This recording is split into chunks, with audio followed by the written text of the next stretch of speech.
In this video, we'll take a look at some of the new features that were added to PXT-Live in version 1.0.5. First of all, we've added per-step automation to the sequencing submodes as well as the clip play mono submode.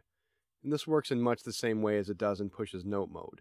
You'll notice that these submodes now have an automap button, and when this is turned on, steps can be selected for automation.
The chromatic option in the clip play mono submode now supports MIDI clips.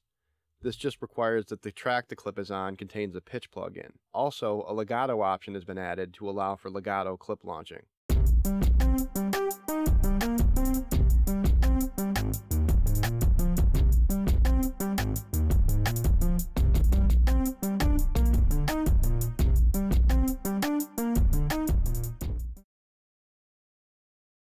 Accessory mode is still a momentary mode, but you can now lock into it by holding down User and pressing Shift.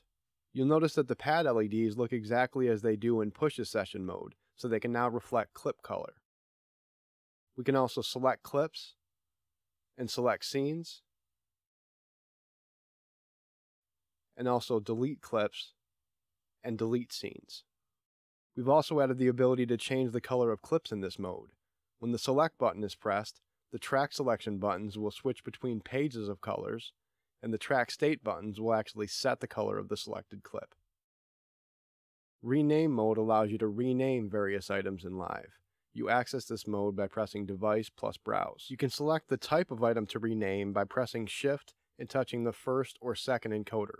You can switch between track, scene, clip, and device. You can navigate between items to rename by using the first or second encoder. The third and fourth encoders control the cursor, which selects the portion of the name to edit. The fifth and sixth encoders navigate between suggestions that could be inserted in place of the current word. Holding down Shift and touching one of these encoders will switch between the case of suggestions, either title case, lowercase, or uppercase. The terms to use for suggestions are fully editable.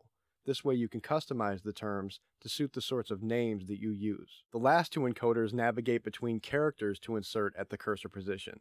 Holding down Shift and touching one of these encoders will switch between the type of character: uppercase letters, lowercase letters, numbers, and symbols. The In button functions like a backspace key. The Out button will insert either a character or a suggestion based on which was selected last. In this case, it'll insert a character, the letter M, and here it'll insert a suggestion, the word my. As a more practical example of this, lots of the methods of inserting or creating clips will create clips with no name or some generic name. Rename mode allows you to easily give meaningful names to these clips. In this case, we'll assume this clip is related to a bass part, so I'll name it bass verse. And since this might have a variation to it, I'll add the letter A at the end.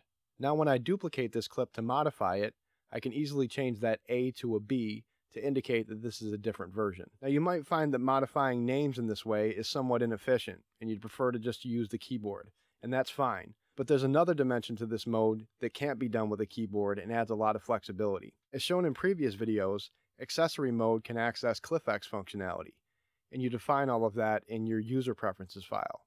In version 1.0.5, you can now use variables in your definitions, and these variables can be changed on the fly from rename mode. I've created a couple examples here. In the BPM ramp action, I'm using variables in place of the ramp length and ramp target BPM. And for clip envelope insert, I'm using a variable for the envelope parameter and the envelope type.